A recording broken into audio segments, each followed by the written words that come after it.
자, 안녕하십니까. 지난 시간에 선생님이랑 같이 2학기 사회에서 뭐 공부하는지 쭉 살펴봤고요. 이번 시간에는 1단원 공부할 내용 살펴보도록 하겠습니다. 네, 세계 여러 나라의 자연과 문화 되어 있고요. 지구, 대륙, 그리고 국가 등 세계의 다양한 삶의 모습, 우리나라와 가까운 나라들, 여기에 대해서 지난 시간에 선생님이 일반적인 내용들 쭉 소개했고, 여러분들이 방문해보고 싶은 나라 지도에 세 군데 표시를 하셨을 겁니다. 세계의 여러 나라의 자연과 문화를 공부하기 위해서 우리는 일단 두 가지 내용을 살펴볼 겁니다. 첫 번째로 여기 펼쳐져 있는 것처럼 네, 그 세계 지도를 이용을 먼저 할 거고요. 여기 이게 세계 지도죠. 근데 세계 지도가 사용하다 보면은 그 다음 시간에 얘기하겠지만 문제점이 조금 있습니다. 그래서 이 세계 지도 대신에 지구본을 활용해야 될 때도 있을 겁니다. 지구본은 여러분들 주변에서 많이 보셨죠? 등교했다면 실제로 이제 만져가면서 할 텐데, 뭐, 이렇게라도 만족을 합시다. 이렇게 이제 뱅글뱅글 돌아가는 애죠. 실제 지구 모양이랑 가깝게 생긴 이 지구본을 보면서도 살펴볼 겁니다. 네, 우리나라가 여기 있네요. 자, 이 지구본은 참고로 옆에 이렇게 기울어져 있는데, 이거 왜 기울어져 있는지는 다들 아시죠? 이제 과학에서 아마 배웠을 겁니다. 6학년 정도 됐으면요. 불량품이라서 기울어져 있는 건 아니고요. 지구본이 기울어져 있는 이유는 우리 지구가 태양을 바라볼 때 그 자전하는 각도가 실제로 23.5도 정도 기울어 있기 때문에 이렇게 지구본이 살짝 비스듬하게 되어 있습니다. 이 각도가 그 벌어진 각도가 23도, 23.5도 이 정도 될 겁니다. 상황에 따라서 이제 조절해서 쓰기도 하고요. 자, 지구는 이렇게 넓고 이렇게 대륙들이 나눠져 있답니다. 그래서 대륙별로 어떤 모습으로 살아가는지 먼저 영상으로 한번 만나봅시다. 각 대륙별로 주요 관광지나 아니면 주요 자연환경 같은 것들 위주로 살펴볼 겁니다. 이쪽은 지금 보니까 영국이 있는 그 프랑스가 있는 스페인이 있는 이쪽 땅이네요. 이제 유럽이라고 불리는 땅이죠. 한번 볼까요?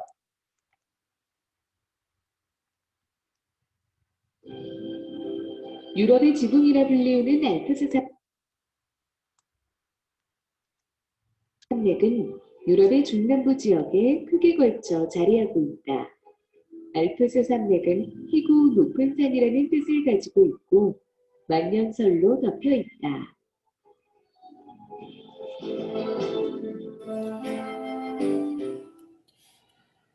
자, 우리가 유럽 하면은 뭔가 되게 찬란한 문화를 생각을 했는데, 여기 중간에 보니까 만년설, 그러니까 1년 내내 녹지 않는 눈이 있는 곳, 알프스 산맥이 있다고 하네요. 이제 거기에 대해서도 이번 단원에서 같이 공부를 해볼 겁니다. 유럽 아래쪽으로 오니까, 여기 색깔 자체가 누렇네요. 그쵸? 이쪽이 이제 사막이 있는 땅. 사막뿐만 아니라 이쪽 보면은 이제 정글도 있는 땅. 아프리카입니다. 아프리카에 관련된 영상 한번 보시죠.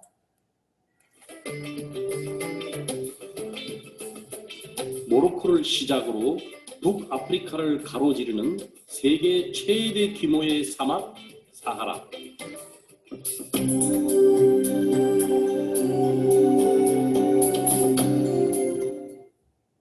네, 사막이 나왔네요. 아프리카에서는 이제 물론 사막뿐만 아니라 정글, 그다음에 발전된 도시들, 다양한 곳이 있는데 가장 아프리카의 대표적인 것 하면은 보통 사하라 사막을 꼽죠. 이게 이제 전 세계에서 가장 큰 사막이라고 합니다. 들어가면은 살아나올 수 없는 곳이기도 했었죠, 예전에는. 자, 그리고 이쪽 4개 영상이 더 있는데 아마 6개 딱 돼 있는 걸 보니까 그 6개의 대륙의 영상이 하나씩 있나 봐요.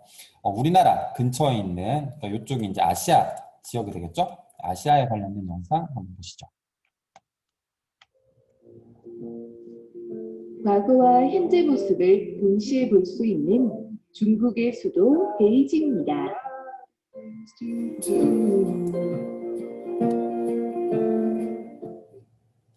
네, 다양한 문화를 가지고 있는 이제 중국, 그 중에서도 중국의 수도인 베이징에 대한 영상이 나왔네요. 우리나라랑 일본, 중국 같은 경우에는 이 아시아 전체로 보면은 동쪽에 몰려있기 때문에 동아시아라고 부르고요. 아시아는 매우 넓은 땅을 차지하고 있습니다. 이쪽이 이제 서남아시아, 일반적으로 중동이라고 불리는 석유가 많이 나는 곳이고요. 여기가 동남아시아라고 해서 여러분들이 수영하러 가는 관광지, 뭐 베트남, 태국, 필리핀, 인도네시아 이런 게 이쪽에 모여 있고요. 중앙아시아라고 해서 이쪽 땅은 옛날 소련에서 독립한 나라들, 뭐 키르기스탄, 카자흐스탄, 우즈베키스탄 이런 나라들이 이쪽에 모여 있습니다. 남아시아 이쪽에 인도가 있게 되고요. 네, 이번에는 아래쪽에 있는 요 가장 작은 대륙, 오세아니아 한번 살펴보시죠. 퇴적 침식 작용으로 형성된 수천 개의 석회암 기둥이 특징인 피너클스 산.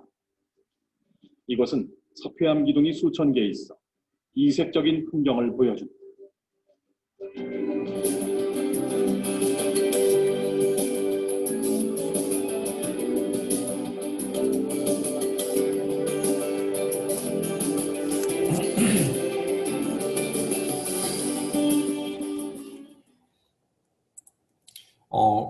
오스트레일리아 하면 이제 나중에 대륙 얘기하면서 선생님이 재미난 얘기를 많이 들려줄 텐데, 뭐 울룰루라거나 캥거루, 그러니까 울룰루는 자연 환경의 모습이고요. 캥거루는 이제 동물이죠.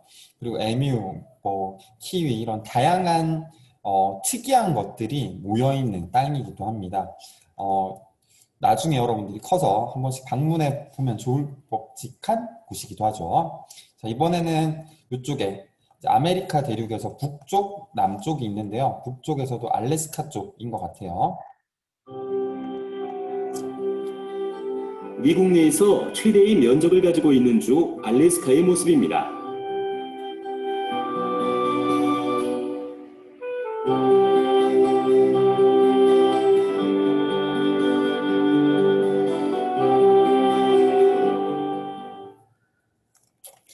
이 알래스카 같은 경우에는 재밌는 게 원래 러시아 땅이었다고 해요. 근데 러시아가 이 바다까지 건너가가지고 눈뿐인 땅을 왜 가지고 있냐? 그냥 팔겠다. 그러니까 이제 미국이 얼마에 팔 거야 해가지고 되게 싸게 이 땅을 사왔는데 이 지하에서 이제 석유나 가스 이런 것들이 어마어마하게 나와서 러시아가 조금 짜증을 나중에 냈었다는 뭐 이야기가 있습니다. 이쪽이 이제 북아메리카 지역이고요. 여기 아래쪽에 남아메리카. 남아메리카 하면은 전 세계 손에 꼽는 폭포가 있죠. 그 폭포가 아마 나올 겁니다. 아르헨티나와 브라질 국경에 있는 폭 4.5km, 평균 높이 약 70m의 남미 최대의 폭포, 이구아수 폭포입니다.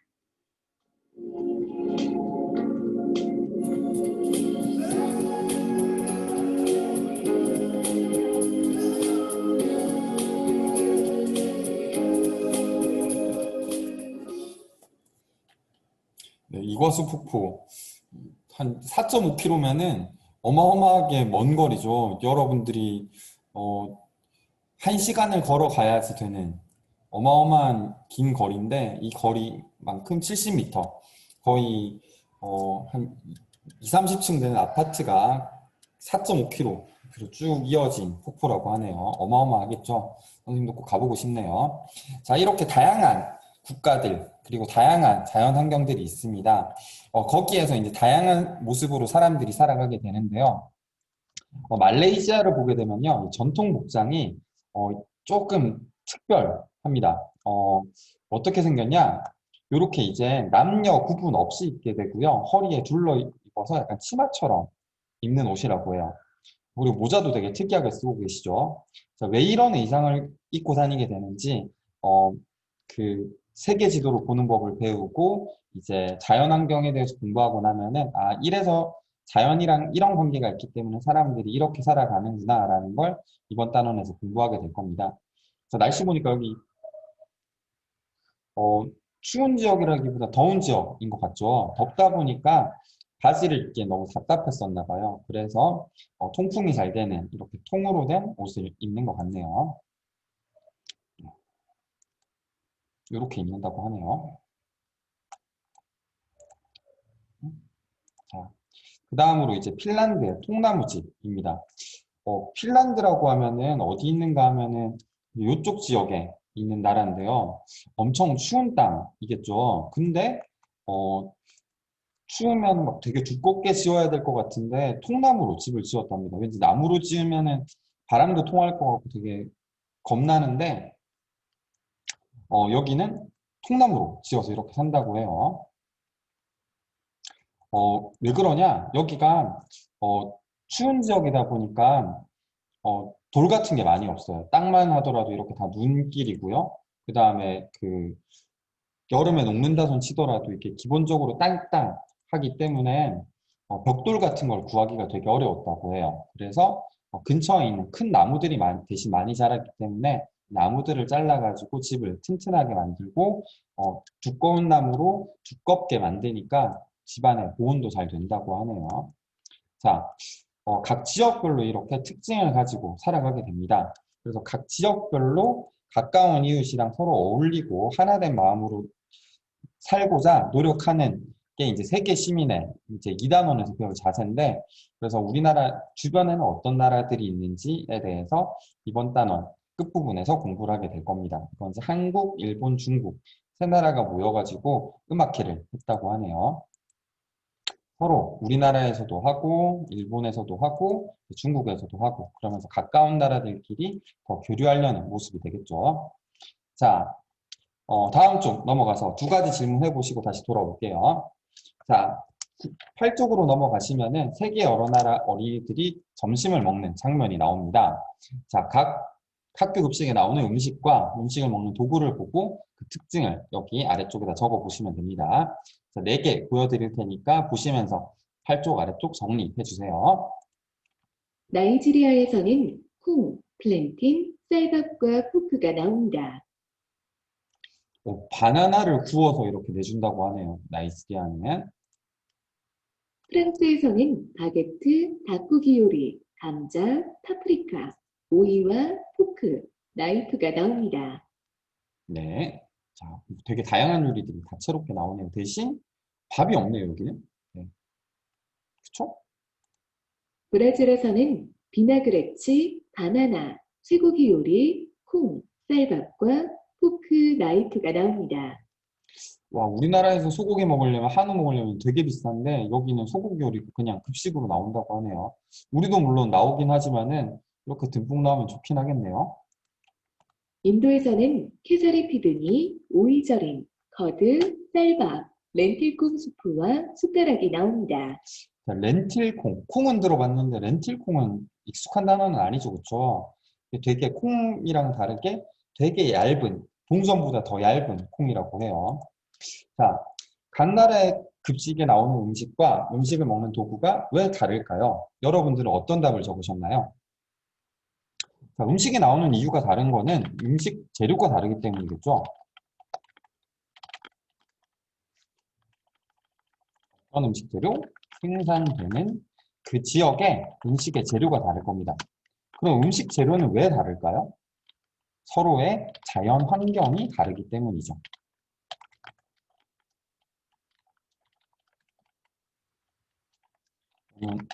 네. 자, 나이지리아에서는 바나나가 많이 나나 봐요. 그러다 보니까 이제 바나나 요리를 익혀서 먹게 되는 거겠죠.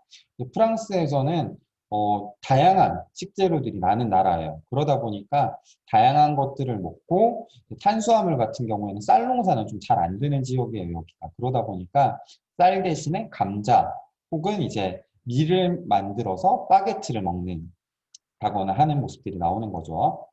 자, 브라질 같은 경우에는 우리나라 같은 경우에는 돼지고기가 싸고 소고기가 비싸지만은 브라질 같은 경우에는 풀떼기 있는 자연이 드넓게 펼쳐져 있기 때문에 손은 풀어놓으면 알아서 자라요. 그래서 소고기 값이 우리나라보다 훨씬 싸요. 그러다 보니까 소고기 같은 것도 쉽게 먹을 수 있는 거죠. 인도 같은 경우에는 이 지역은 향신료가 되게 많이 나요. 그러다 보니까 뭐 강황이라거나 뭐 카레 재료 그리고 후추 이런 것들이 많이 났기 때문에 이제 그렇게 향이 강한 스프 같은 것들을 많이 해서 만들어 먹었다고 해요. 자, 생산되는 음식 재료가 다르고 자연 환경이 다르다 보니까 서로의 전통이 달라지는 겁니다. 전통이라고 하는 건 이런 겁니다. 우리나라에서 쌀 농사가 잘 됐어요. 그래서 수십 년 동안 쌀을 먹어왔어요. 그러다 보니까 지금 여러분들도 밥을 먹는다라고 말을 하죠. 그렇죠? 식사를 한다는 표현 대신에 밥을 먹는다라고 이야기를 하죠. 이게 쌀밥을 먹는 게 우리나라의 전통이 된 거죠. 자, 이렇게 각 나라의 문화가 생기고 사람들이 살아가는 모양까지 자연 환경의 영향, 그 지역에 나는 음식 재료들 이런 것들이 영향을 끼쳤다라는 게 되겠네요. 자, 오른쪽 보시면은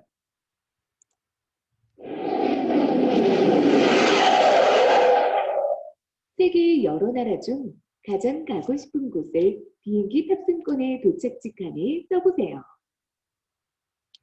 자, 여기 빈 비행기 티켓이 있는데요. 지금은 코로나 때문에 나가기가 참 그렇지만은 코로나 사태가 끝나면은 어딜 가고 싶은지 여러분들이 가고 싶은 곳 여기다가 한번 정리를 해봅시다. 지난 시간에 찾았던 그 나라들 중에 적어도 되고 아니면 그 나라 빼고 다른 나라로 적으셔도 되고 여러분들 자율로 어느 나라에 가고 싶은지와 가서 알고 싶은 것 혹은 가고 싶은 이유에 대해서 적어주시면 됩니다. 자, 오늘 활동은 이겁니다. 자, 이 지도에 대해서 살펴볼 건데요. 여러분들이 구글 지도로 세계 여행을 한번 떠나봤으면 좋겠어요. 자, 오늘은 어떻게 활동을 할 건가 하면은 구글 지도, 요거는 핸드폰에서는 안 되고요. 핸드폰에서는 구글 그 맵이라고 하는 어플리케이션을 다운받아야지만 활동이 가능하긴 합니다. 구글 맵입니다. 구글 맵이요. 구글 지도라고 검색해도 나올 겁니다. 네. 받으시면 일단 PC 버전 먼저 설명하고 나서 핸드폰 설명을 해드릴게요. PC 버전을 보시면은 오른쪽 아래쪽에 이렇게 화살표 두 개로 꺾여 있는 게 있을 겁니다. 얘를 누르면은 밑에 이런 바가 생길 겁니다. 자, 내가 가고 싶은 곳을 쭉 찾아가서 확대를 한번 해볼게요. 선생님은 스페인가 썼을 때 되게 좋았었으니까 스페인으로 한번 찾아가 보도록 할게요. 네, 컴퓨터가 지금 잠깐 또 끊기네요. 자, 스페인으로 이렇게 찾아와가지고 기다리니까 자, 아래쪽에 지금 있는 지도들이 쭉 바뀌고 있습니다. 자, 요거는 이 지역, 지금 선생님이 표시한 이 지도 내에서 유명한 관광지들 혹은 멋있는 사진들을 모아놓은 겁니다. 그렇죠? 여기서 이렇게 옮겨가면은 이 사진들도 조금씩 이렇게 바뀝니다. 자, 그럼 한번 가볼까요? 이 중에서 내가 마음에 드는 곳을 가가지고 이렇게 보시면 됩니다. 와, 사진 멋지네요. 이렇게 페이지를 넘기면은 다른 각도에서 찍은 모습들도 나오고요. 무슨 중세시대 드라마에 나올 것 같은 성의 모습들이 계속 나오고 있네요. 와우. 네. 나가고 싶으면은 오른쪽 위에가, 요거는 이제 스트리트 뷰여서 돌리면은 실제 그 길거리를 볼 수도 있네요. 자, 요렇게 이제 여러분들이 가고 싶은 곳을 여행해 보시면 됩니다. 나는 여러분들이 아까 그 지난 시간에 찾았던 세 군데 나라들을 직접 찾아가서 이제 그 나라에 어떤 것들이 있는지를 살펴볼 수도 있겠죠. 자, 예를 들어서 선생님은 남극 한번 가볼까요? 남극. 자, 남극에도 볼 게 있을까요? 네. 오, 남극. 남극에 가니까 확실히 이제 와우, 눈들이 가득 차 있네요. 네. 그리고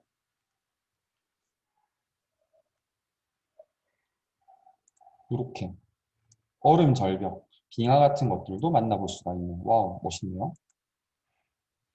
여기 깨알 같은 펭귄들도 보이네요. 네. 자, 그리고 아까 그 여러분들이 그 영상에서만 봤던, 사진에서만 봤던 장소들을 이 프로그램을 통해서 직접 가볼 수 있습니다. 핸드폰으로도 마찬가지로 구글 맵 이용해서 가고 싶은 지역 근처에 가서 아래쪽 주변 환경이라고 되어 있는 거 탐색 옵션 이렇게 되어 있는 부분을 누르면은 이렇게 사진 해가지고 뜰 겁니다. 그 부분을 살펴보시면 되고요.